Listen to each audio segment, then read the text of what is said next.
Oh, God, we're gonna have to talk about this, aren't we? Not going to lie to you, I tried everything I could think of to avoid this topic.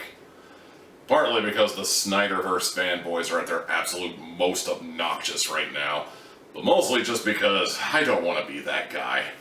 I don't want to be that one-note guy who goes back and just talks about nothing but Zack Snyder for an entire YouTube channel and just subjects myself to pain and misery and woe. That's not me. I figured maybe I could let this one slide, maybe give it a couple weeks, maybe something better will pop up on Netflix. So in the meantime, I checked out Hulu and I worked on other projects altogether and set the channel down on the shelf for about a week or two while I worked on something else, which unfortunately didn't pan out the way I would like, but the important thing was I got it across the finish line with hours to spare before the deadline came about, so I'm proud of that at least, but unfortunately, we're going to have to talk about it. We are going to have to take a look at Army of the Dead.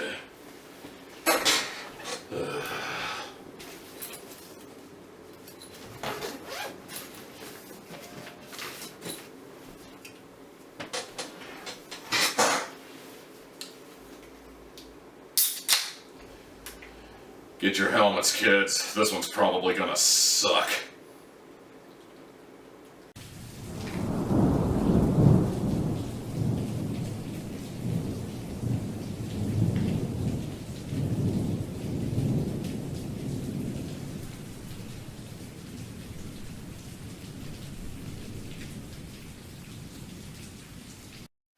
So, stop me if you've heard this one before, but there's a zombie outbreak in the middle of Nevada.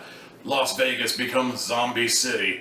Everybody gets eaten and turned into zombies. The people don't know what to do. The army's not entirely sure what to do. Everybody... You know what?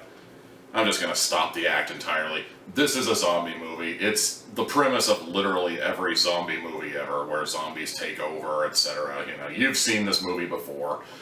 Maybe not this exact movie, but when you know zombies are involved, let's be real, you've seen it before. The one thing I will give this movie right out the gate is that I did kind of think it was funny that he set the entire zombie takeover sequence to Viva Las Vegas, but not like the Elvis version, but more like the lounge music version with not Frank Sinatra, but some other crooner type guy who's well known for that style, you know.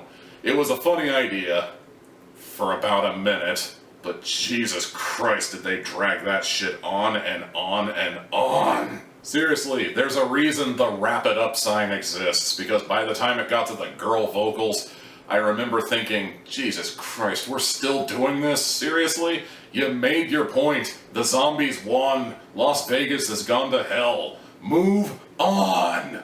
I suppose another thing that makes this movie rather interesting is the fact that it actually is a hybrid of two genres.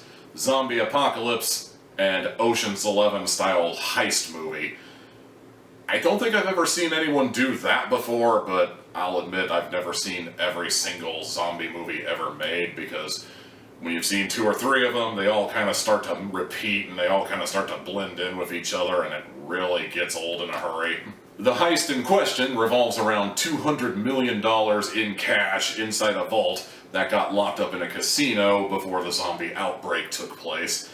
And the guy who has that $200 million hires Dave Bautista and his band of merry men, and women, we're inclusive here, to go into Las Vegas, get his fortune, bring it out, and I guess they divide it amongst themselves or whatever. Yes, Dave Bautista is the star of this movie, and yes, I refer to him in my head constantly as Dave Bautista.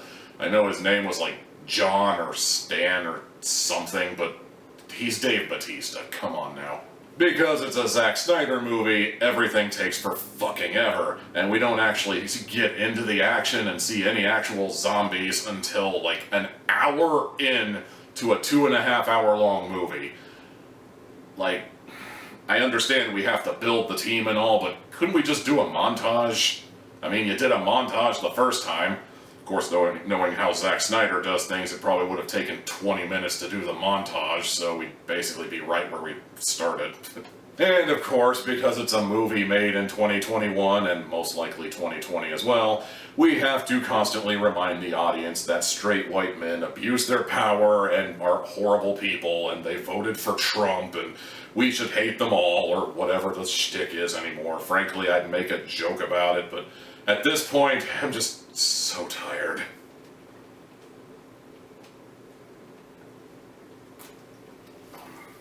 I really wanted to see this movie to the end. I really did.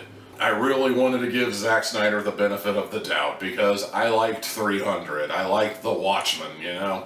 All his stuff with DC was terrible, but, you know, maybe that had to do with DC oversight, you know? Like maybe they were telling him he couldn't do this, he couldn't do that, etc., etc. It turns out, you know, maybe 300 and The Watchmen were flukes, or maybe I need to watch them again and start to see things through better eyes because, yeah, I couldn't even finish this movie. I know, real professional, you know, film critic didn't even sit through the entire movie, but what can I say? I didn't like this movie, like, at all. Honestly, this movie isn't terrible, it isn't bad, it isn't stupid, necessarily. It actually does have a couple of cool ideas, like the alpha zombies, the zombies that have some degree of cognitions and actually can communicate, and they're the ones who basically command the low-level zombies, aka the shamblers and the runners, which I don't think I actually saw any, but I'm just gonna take a guess and say they're the 28 days later zombies. You know, having like a whole zombie hierarchy was actually a pretty cool idea. And if the movie wasn't so goddamn boring, maybe I would have sat through it and maybe I would have explored this option a little more, you know? But that's the thing about this movie. I mean, it's one cardinal sin above all else. It's just boring. Like, it wasn't stupid, it wasn't up its own butt with its politics, although I kind of felt like it might have been heading that way once or twice, you know, with statements like, it's a free country. We're not in America anymore. That means it's a freer country. Kind of making me think we're kind of heading that direction. But it's, if anything I could say about this movie is, it's just boring, you know? I couldn't get into it. Like, I tried. I really tried. But I couldn't even finish it. I know the Snyderverse is gonna lay into me and other people are gonna say, yeah, you're a real professional, Mr. Film Critic guy on YouTube. You didn't even finish the movie. What can I say? Anymore, being boring is almost worse than being stupid. Because at least a stupid movie can be funny. At least a stupid movie you can like ironically. A boring movie, I mean, how can you have that kind of budget and be that goddamn boring? I await your hate mail as I give Army of the Dead 1 hat out of 4.